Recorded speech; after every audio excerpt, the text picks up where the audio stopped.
Olá a todos, mais uma vez aqui, irmão Sandro, uma palavra de salvação. Quando Deus exige mais do que aparência. Vivemos num tempo em que muita gente diz: o importante é não fazer mal a ninguém. Mas Jesus vai além. Ele não pergunta apenas o que fazemos, mas por que fazemos.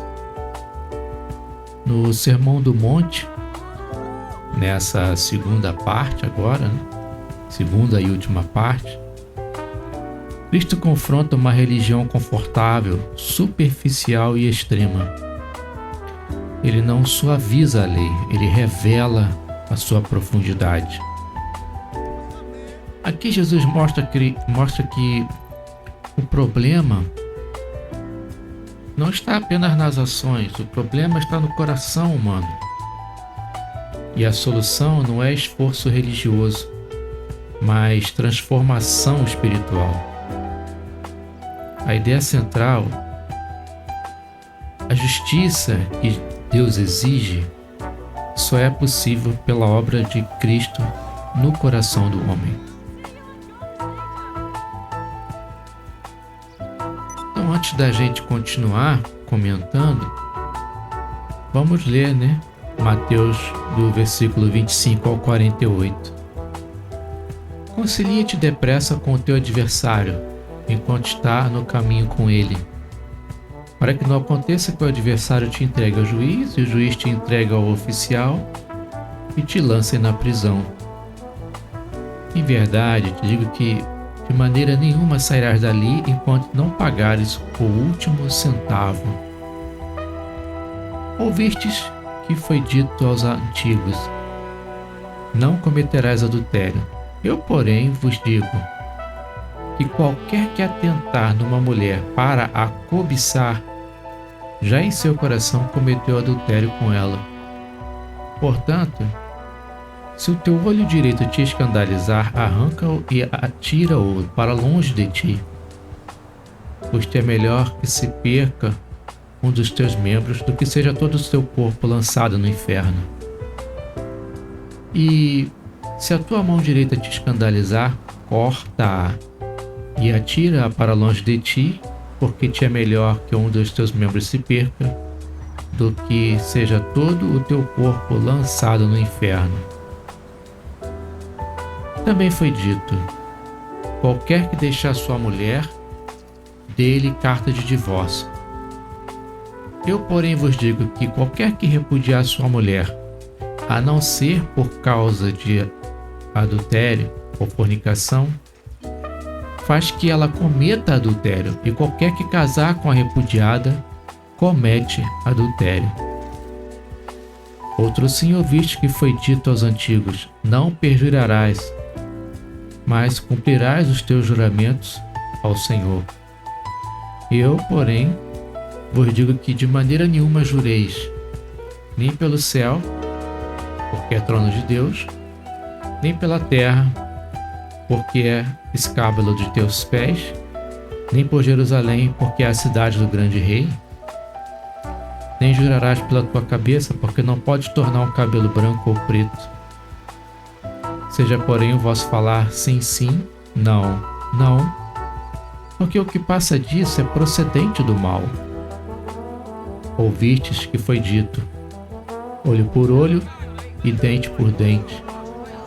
Eu, porém, vos digo que não resistais ao mal. Mas, se qualquer te bater na face direita, oferece-lhe também a outra. E ao que quiser pleitear contigo e tirar-te a túnica, larga também a capa. E qualquer que te obrigar a caminhar uma milha, vai com ele 2. Dá a quem te pedir, e não te desvies daquele que quiser tomar emprestado de ti. Ouvistes que foi dito: amarás o teu próximo e odiarás o teu inimigo. Eu, porém, vos digo: amai a vossos inimigos, bendizei os que vos maldizem, fazei bem aos que vos odeiam, e orai pelo que vos maltratam e vos perseguem, para que sejais filhos do vosso Pai que está nos céus. porque faz que o sol se levante para maus e bons, e a chuva desça sobre justos e injustos. Pois, se amardes os que vos amam, que galardão tendes? Não fazem os publicanos também o mesmo? E se saudardes unicamente os vossos irmãos, que fazeis demais? Não fazem os publicanos também assim? Sede vós, pois, perfeitos, como é perfeito o vosso Pai que está nos céus.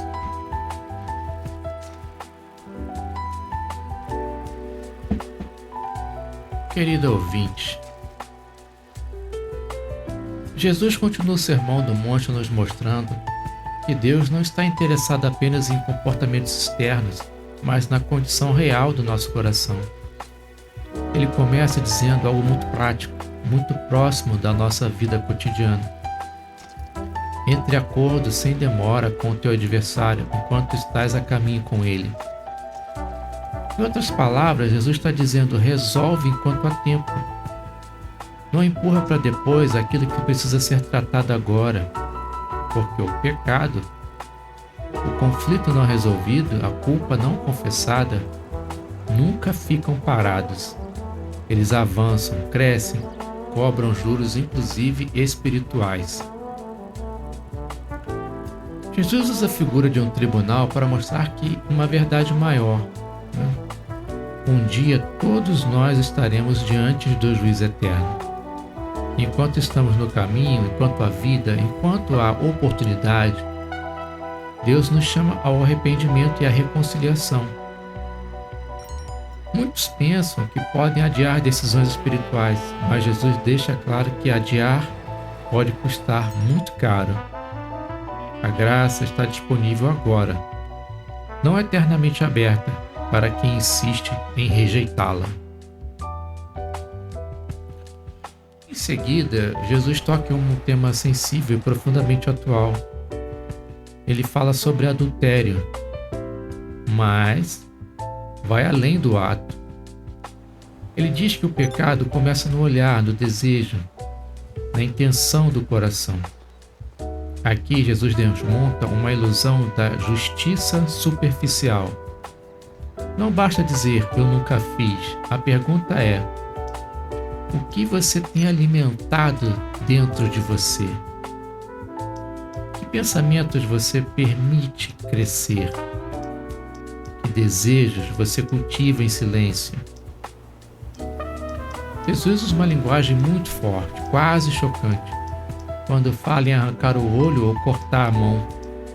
Ele não está ensinando violência contra o próprio corpo, mas está nos mostrando a seriedade do pecado.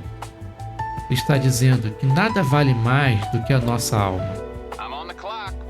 Nenhum prazer momentâneo, nenhum desejo escondido, nenhuma satisfação passageira compensa a perda eterna.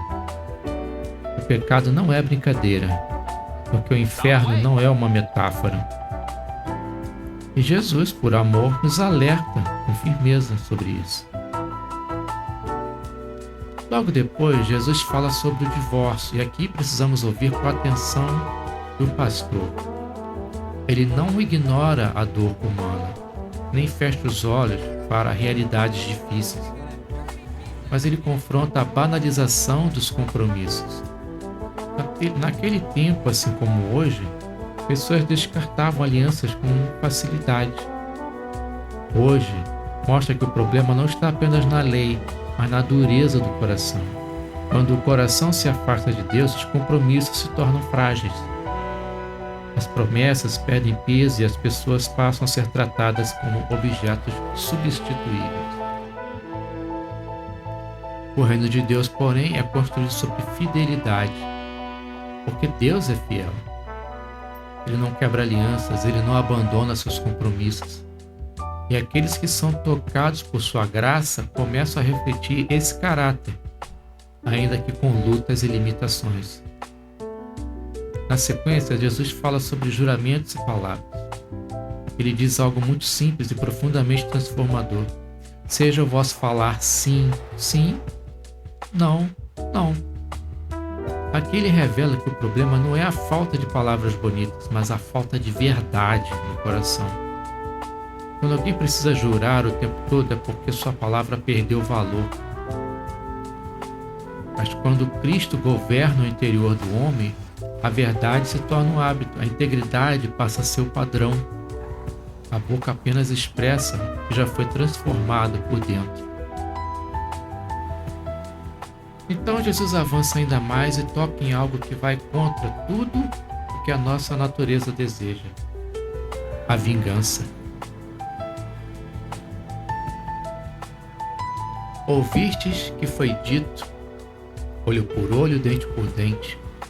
Essa lei existia para limitar a vingança, mas o coração humano sempre quer ir além. Jesus, então, propõe um caminho radicalmente diferente. Ele chama seus discípulos a não retribuírem o mal com o mal, a não viverem dominados pelo desejo de revanche, a confiarem que Deus é o justo juiz.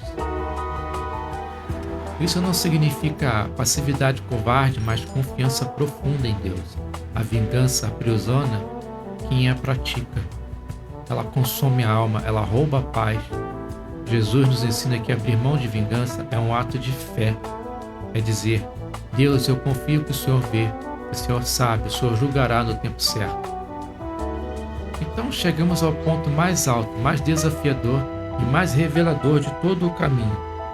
Jesus diz: amai os vossos inimigos. Isso não é sentimento natural. Isso não nasce da carne. Isso é sobrenatural. Amar quem nos ama é fácil. Amar quem nos feriu, quem nos rejeitou, quem nos perseguiu, só é possível quando o coração foi transformado por Deus. Jesus explica que esse amor reflete o caráter do Pai, que faz o sol nascer sobre justos e injustos. Então, ele conclui dizendo: sede perfeitos, como perfeito é o vosso Pai Celeste. Aqui, Jesus não está exigindo perfeição moral absoluta, mas integridade, inteireza, maturidade, um amor completo, não seletivo, não condicionado. Ao final do capítulo, uma coisa fica clara: o padrão de Deus é alto demais para qualquer ser humano alcançar sozinho. Isso não nos leva ao desespero, mas à cruz. A lei revela o problema, Jesus oferece a solução. Ele viveu a justiça que nós não conseguimos viver. Ele venceu o pecado que nos domina. Ele morreu a morte que merecíamos morrer. Então, camarada, se você ouviu tudo isso com sinceridade, já percebeu: o problema não é apenas o que fazemos, é quem somos sem Jesus Cristo. Precisamos de um novo coração, precisamos nascer de novo, precisamos de um Salvador. E esse Salvador é Jesus. Hoje, enquanto ainda estamos no caminho, enquanto a graça ainda é anunciada, Deus chama você a uma decisão. Não adie, não endureça o coração, não confie em sua própria justiça. Se você reconhece que precisa de Jesus, ore agora, onde você estiver. Senhor Jesus, eu reconheço que sou pecador. Meu coração precisa ser transformado. Eu me arrependo dos meus pecados e recebo a Ti como meu único e suficiente Salvador. Entra na minha vida, muda meu coração e guia meus passos. Amém.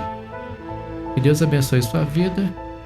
E lembre-se que encontra Jesus Cristo não apenas muda de comportamento, mas nasce para uma nova vida.